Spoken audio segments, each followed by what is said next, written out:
चला आता मस्तपैकी आपण बनवणार आहे कोफ्ते. म्हणजे कोफ्ते लोकीचे म्हणजे भोपळ्याचे दुधी भोपळा. हां, तर आता ते कोफ्त्यासाठी आम्ही भोपळा खिसून घेतलेला आहे. आणि त्याच्यासाठी आपण ग्रेव्ही बनवत आहे. तर ग्रेव्हीसाठी आपल्याला लागणार आहे सर्वप्रथम लसूण, अद्रक आणि मग थोडंसं बेसन. आता ह्याच्यामध्ये ॲड करणार आहे थोडंसं बेसन. त्याच्यामध्ये सर्व प्रकारचे आपण हे टाकणार आहोत, मसाले टाकणार आहोत. तर तुम्ही बघू शकता ते आपण कशा प्रकारे मळून घेत आहे.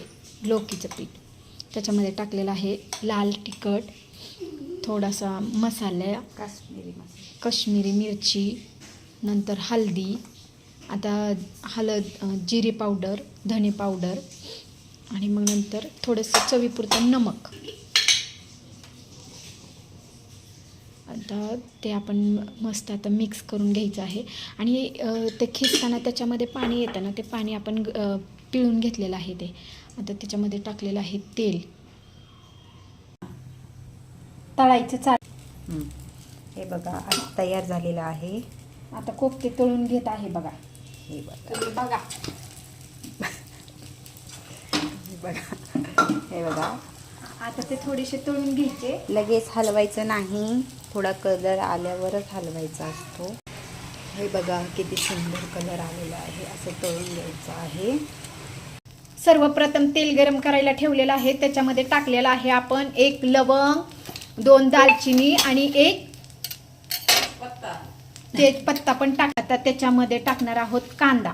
तुम्ही बघू शकता कांदा परतून घ्यायला टाकलेला आहे. आता कांदा लाल होईपर्यंत भाजणार आहोत. तुम्ही बघू शकता आता टमाट्याची प्युरी टाकलेली आहे. आणि हे जी वाटण आहे ना, ह्याच्यामध्ये आपण 3-4 काजू घेतलेले आहेत, थोडंसं चवीपुरतं अद्रक आणि लसूण, ती पेस्ट बनवलेली आहे. आता ती पण पेस्ट आपण ह्याच्यामध्ये ॲड करणार आहोत आणि ते चांगलं त्याला तेल सुटेपर्यंत भाजून घेणार आहोत. आणि मग ते लाल कलर होईपर्यंत भाजलं ना, मग ह्याची आपण बनवणार आहे करी.